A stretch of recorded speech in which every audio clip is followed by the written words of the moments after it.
What's up, madlang netizen? Magandang umaga, tanghali, hapon, gabi. Saan ka man panig ng sulok ng daigdig ngayon? Mabuhay ka hanggat gusto mo. But, God first. Papanoorin tayong video.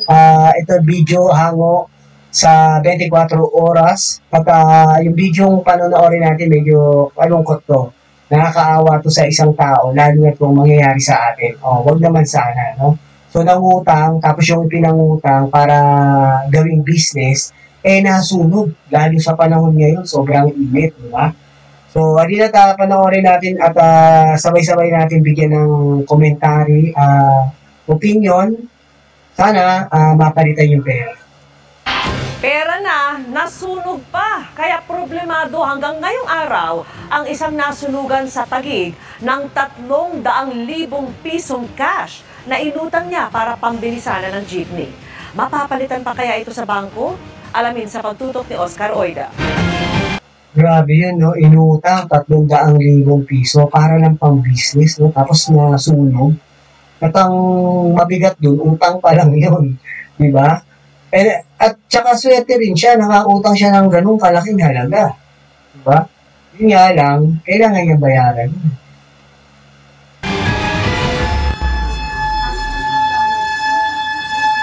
Sa sumiklab na sunog kahapon, natupok din ang 300,000 pesos na cash na pera ni Mark Joseph na inutang sa tiyuhin para ipambili ng pampasadang jeepney. Sa tiyuhin niya pala inutang, no? Pero kahit sa tiyuhin o kamag-anak, kahit nga mayaman kamag-anak mo, may kalakip na ano yun, minsan na tubo, gano'n. Pero siguro, depende na lang sa family. Diba? Or kung business naman ng tiyuhin mo, nagpapa 5-6, tiyak may tubo talaga yun.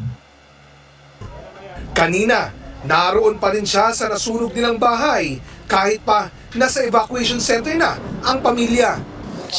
Oo, magbabaka sakali pa yan na bakit makakita pa ng medyo malalaki-laki na size. At kasi alam ko, pwedeng mapalitan yan sa bangko. 3 S daw ang sinasabi nila. Yung signature, di ba? Saka yung security thread. And then yung size nga. Siguro 50 to 60 na percent na dapat ganun pa siya, buo. Huwag na may mga 30% na gano'n o 40. Siguro hindi na nila i-ano dyan. No? So, depende na lang siguro yun. Sana mapalitan. Kawawa naman yung tao. Wala pa po kahapon sir, hindi pa po ako nakatulog hanggang ngayon kasi nagsisingkin pa rin sa utak ko yung pera na ganun kalaki po na bigla na lang mawawala sa isang iglap na para sana pantulong sa pamilya ko.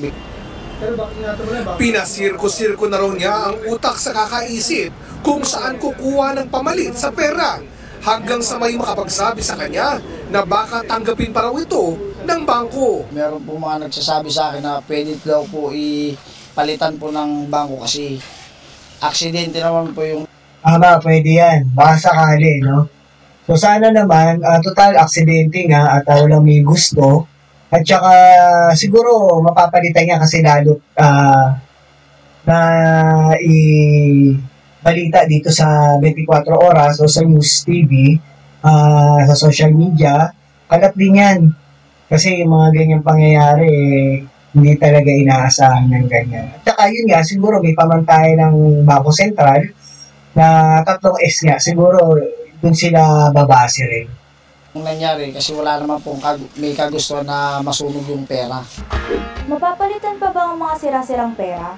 Alinsunod sa Bangko Sentral ng Pilipinas, Circular Number 829 Series of 2014, may 3 S o pamantayan ang BSP sa pagpapalit ng perang mutilated o napunit, nasira, nasunog, inanay o nginatngat ng hayop. Unang S, size. Kailangan may natirang 60% ng nasirang pera. Pangalawang S, signature.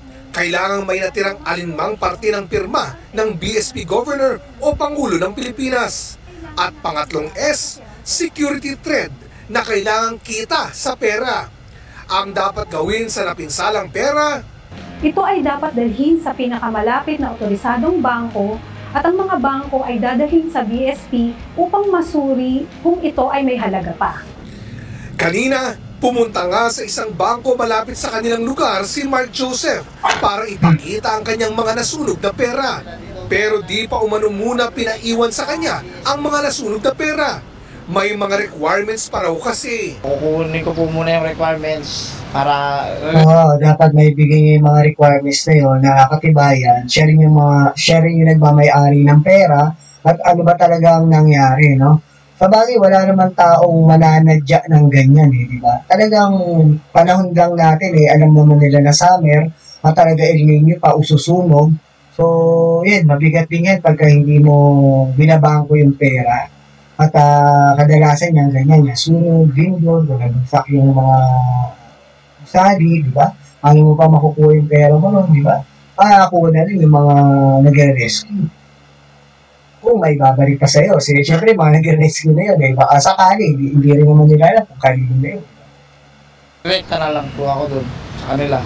Ang sabi po ng manager, valid ID po, tapos certificate na katunayan na nasunugan po kami. Ano sabi may pagkasa ba daw?